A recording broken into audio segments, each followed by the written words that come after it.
അപ്പുവിനൊരു സുന്ദരിയായ ഒരു പശുക്കുട്ടി ഉണ്ടായിരുന്നു.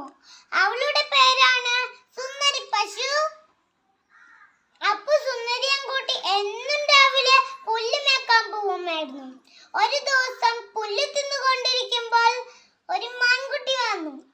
എല്ലാ ദിവസവും വന്നപ്പോൾ അവർ ചങ്ങാതിമാരായി. ഒരു ദിവസം മാൻകുട്ടി ചോദിക്കാം, സുന്ദരി സുന്ദരി, നീ എന്റെ കൂടെ കാട്ടിലേക്ക് പോരുന്നു? ഹായ്, എന്ത് ഭംഗിയാന്നറിയോ കാട് കാണാൻ. ധാരാളം പഴങ്ങളും പൂക്കളും പുല്ലുമുണ്ട്. സുന്ദരി സമ്മതിച്ചു. അപ്പൊ അവർ രണ്ടാളും കാട്ടിലെത്തിയപ്പോൾ സുന്ദരി പറയാ, ഹായ്, എന്ത് ഭംഗിയ കാട് കാണാൻ. ധാരാളം പഴങ്ങളും പൂക്കളും പുല്ലുമുണ്ടല്ലോ. അങ്ങനെ അവിടെ സുന്ദരി കളിച്ചും രസിച്ചും നിൽക്കുമ്പോഴായിരുന്നു പെട്ടെന്നൊരു ശബ്ദം.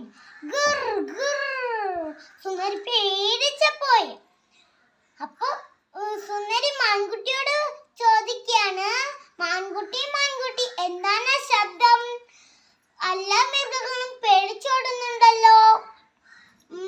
മാൻകുട്ടി ഓടാൻ തുടങ്ങി. അപ്പൊ ഓട്ടത്തിന്റെ ഇടയിൽ വിളിച്ചു പറഞ്ഞു, സുന്ദരി സുന്ദരി, നീയും ഓടിക്കോ, കാട്ടിലെ രാജാവും സിംഹം വരുന്നുണ്ട്. അപ്പൊ സുന്ദരി ഓടാൻ തുടങ്ങി.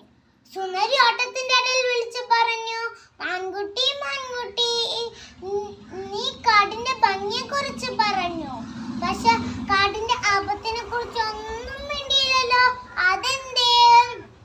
അപ്പൊ സുന്ദരിക്ക് മനസ്സിലായി, പരിചയമില്ലാത്ത ആരെയും പെട്ടെന്ന് വിശ്വസിക്കരുത്.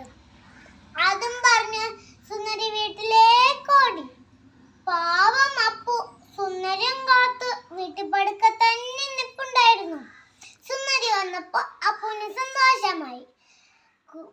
പിന്നെ സുന്ദരി കാട്ടിലേക്ക് പോയിട്ടേയില്ല. കൂട്ടുകാരെ, നമുക്ക് തന്നെ എന്ത് മനസ്സിലാക്കാൻ പറ്റും? പഠനമില്ലാത്ത ആരെയും പെട്ടെന്ന് വിശ്വസിക്കരുത്. നന്ദി. Bye bye. അസ്സലാമു അലൈക്കും.